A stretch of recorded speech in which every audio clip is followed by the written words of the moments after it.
بسم اللہ الرحمن الرحیم۔ نبوت کے تصور کے حوالے سے جو غلط فہمی آج زیر بحث رہے گی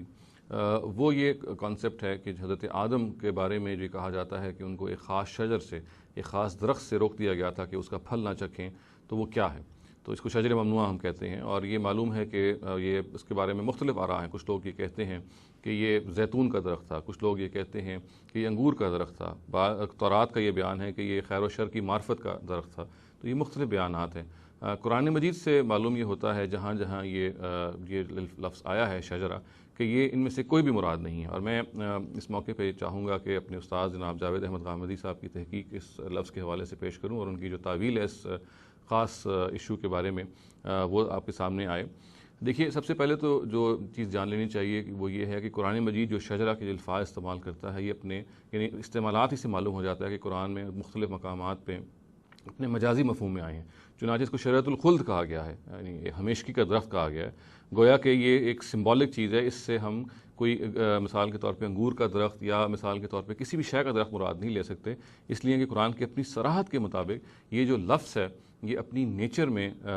کسی حقیقی درخت کے بارے میں استعمال ہی نہیں ہوا۔ شجرۃ الخلد یا ہمیشگی کا درخت کہہ کے خود قرآن مجید نے انگلی اٹھا کے اس طرف اشارہ کر دیا کہ یہاں ایک درخت کا مجازی مفہوم مراد لیا جائے گا یا مراد لیا جانا چاہیے۔ چنانچہ پہلی بات یہ ہے جو ذہن میں رہنی چاہیے۔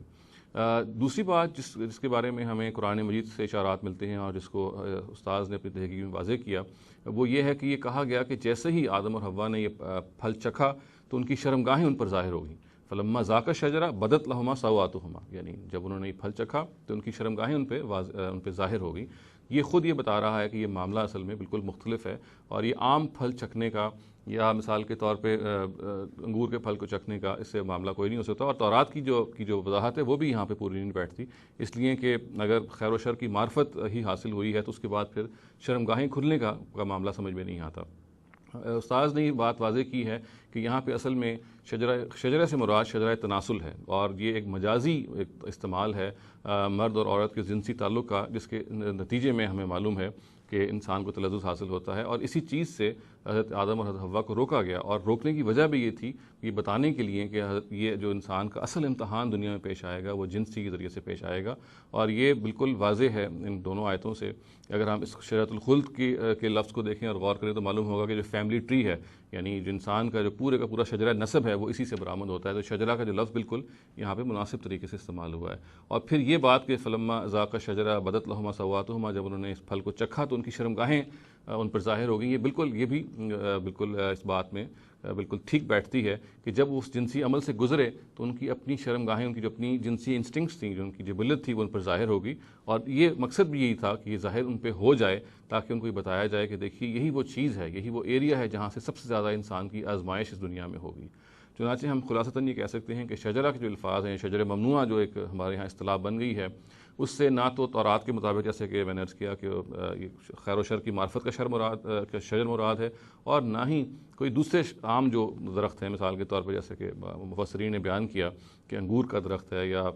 بعض اور انہوں نے چیزوں کے نام لیے، وہ ہم یہ سرے سے یہاں مراد ہی نہیں ہے۔ یہ جو لفظ ہے یہ اپنی اصل میں ایک مجازی مفہوم میں آیا ہے۔ یہ مجازی مفہوم خود قرآن سے واضح ہوتا ہے، جب قرآن اس کو کہتا ہے شجرۃ الخلد یعنی ہمیشگی کا درخت، تو یہ خود ایک لحاظ سے ایک مجازی استعمال ہے۔ ہمیں معلوم ہے کہ اسی عمل کے نتیجے میں، اسی تناسل کے عمل کے نتیجے میں انسان پیدا ہوا، اور اللہ تعالیٰ نے پھر حضرت آدم کو ہمیشگی ایک لحاظ سے ان کی اولاد کے ذریعے سے دی، تو یہ تعویل بھی اس سے بالکل ٹھیک بیٹھ جاتی ہے۔ اور پھر فائنلی یہ بات بھی بہت امپورٹنٹ ہے کہ یہ قرآن نے یہ کہا کہ جب انہوں نے اس کا پھل چکھا تو ان کی شرمگاہیں ان پہ ظاہر ہو گئیں، تو یہ ظاہر ہے کہ اس کی طرف ایک صریح اشارہ ہے کہ جب وہ اس جنسی عمل سے گزرے تو پھر ان کو اس شعور ہوا اس چیز کا کہ ان کے پاس یہ جبلت ہے جو اللہ تعالیٰ نے ان کو دی ہے۔ اور غالباً جیسے کہ عرض کیا کہ قرآن مجید کا سب سے بڑا جو بنیادی منشا تھا اس واقعے کو بیان کرنا اس انداز میں، وہ یہ تھا کہ آدم اور حوا کو شروع ہی بتا دیا جائے اور ان کے ذریعے سے پوری انسانیت کو خبردار کر دیا جائے کہ یہ جنسی عمل ہے یا جنس ہے جس سے سب سے زیادہ انسان کو اس دنیا میں آزمائش ہوگی، اور اس کو سب سے زیادہ اس بارے میں بیدار اور محتاط رہنا چاہیے۔ اقول قولی ھذا واستغفر اللہ لی ولکم ولسائر المسلمین والمسلمات۔